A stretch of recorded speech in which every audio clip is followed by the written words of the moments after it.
Hi అండి, నమస్తే. Welcome back to Saritha's kitchen. ఇవాళ ఒక మంచి కొత్త రెసిపీ మీకోసం. ఇదేంటంటే కొత్తిమీర కోడిగుడ్డు పులుసు అండి.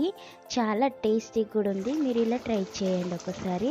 సో ఇప్పుడు మనం ముందుగా ప్యాన్ పెట్టుకొని ఒక 1 టేబుల్ స్పూన్ వరకు ధనియాలు, అలానే పల్లీలు 1 టేబుల్ స్పూను, శనగపప్పు 1 టీ స్పూన్ వరకు వేసుకోవాలి. వేసి లో ఫ్లేమ్లో పెట్టుకొని వేయించుకోవాలి. ఎండు కొబ్బరి కొద్దిగా వేసుకొని అలానే అందులో 1 టీ స్పూన్ వరకు జీలకర్ర యాడ్ చేసుకోవాలి. అలానే గసాలు 1 టీ స్పూన్ వరకు వేసి వేయించుకొని ఇది మిక్సీ చేసుకోవాలి.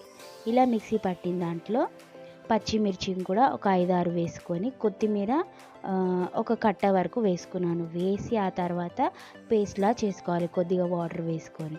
ఇప్పుడు ఈ పేస్ట్ని పక్కన ఉంచుకొని ఇప్పుడు మళ్ళీ ప్యాన్ పెట్టుకొని అలానే ఒక 5 టేబుల్ స్పూన్ వరకు ఆయిల్ వేసుకొని ఉల్లిపాయలు 2 పెద్ద సైజు వేసుకోవాలి.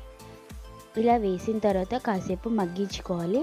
అలానే అందులో అల్లం వెల్లుల్లి పేస్ట్ వేసుకోవాలి 1 టీ స్పూన్ వేసి ఇది బ్రౌన్ కలర్ వచ్చే వరకు వేగాక ఒక టమాటో వేసుకోవాలి.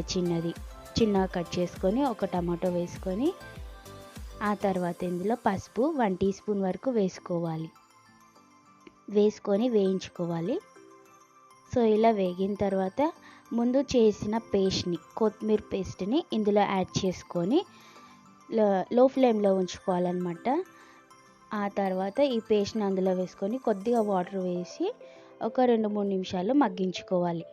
పచ్చి వాసన పోయేంత వరకు మగ్గించుకోవాలి. సో ఇది ఇలా మగ్గుతూ ఉన్నప్పుడు ఇందులో మనం కారం పొడి వేసుకోవాలి. స్పైసీ ఎక్కువ కావాలంటే కారం ఎక్కువ వేసుకోవాలి, లేదంటే కొద్దిగా వేసుకోవాలి. అలానే రుచికి సరిపడా ఉప్పు కూడా వేసుకొని ఒక్కసారి మిక్స్ చేసుకోవాలి. ఇప్పుడు ఇది కాస్త దగ్గర పడి ఇంకా ఇందులో చింతపండు గుజ్జు, నిమ్మకాయ సైజ్ అంతా చింతపండు తీసుకున్నాను నేను ఇక్కడ. అది నానబెట్టి ఈ పులుసుని ఇందులో వేసుకోవాలి. వేసి కొద్దిగా వాటర్ వేసుకొని కలుపుకోవాలి. సో ఇది మరిగే వరకు ఉంచుకోవాలి, అంటే కొద్దిగా చిక్కబడేంత వరకు ఉంచుకోవాలి. అలానే ఇక్కడ ఉడికించిన గుడ్లని ఘాట్లుగా పెట్టుకొని ఈ గుడ్లను కూడా అందులో వేసుకొని ఒక 5 నిమిషాల పాటు అలా ఉంచుకొని దింపేసుకోవాలన్నమాట. సో ఈ కొత్తిమీర కోడిగుడ్డు పులుసు మీకు నచ్చిందా? అయితే నచ్చితే వెంటనే ట్రై చేయండి.